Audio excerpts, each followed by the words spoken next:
What's going on, ladies and gentlemen? This is your host, Cody Davis, one half of Locked On Texans, a part of the Locked On Podcast Network, your team every single day. And ladies and gentlemen, 24 days after the firing of David Culley, the Houston Texans now have a new head coach. It isn't Josh McCown. It isn't Jonathan Gannon. And unfortunately, it is not Brian Flores. But out of all the candidates that they have been linked to over the last 4 weeks, they decided on Lovie Smith. Now, I get it. I understand it. Lovie Smith is not a candidate that nobody had in mind. As a matter of fact, over the last 24 hours, it seems like Lovie Smith came out of nowhere and stole this head coaching job. But at the end of the day, ladies and gentlemen, in my opinion, I do believe that the Texans are in good hands with Lovie Smith as their head coach. First and foremost, we already know what type of improvements a team can actually make with Lovie Smith taking one of the coaching positions. As a matter of fact,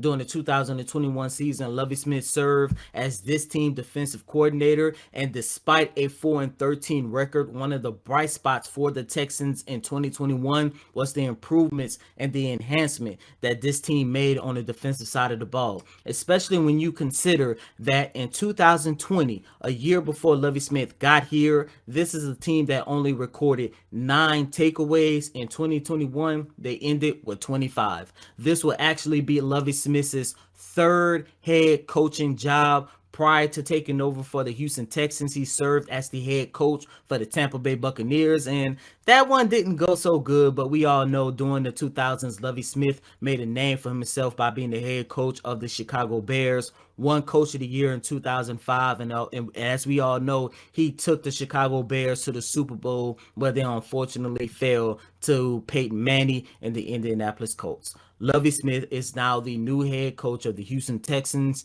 To find out more about the hiring process, more about other candidates involved, please be sure to check out myself and my co-host John Some Sports Guy Hickman throughout this whole week of Locked On Texans.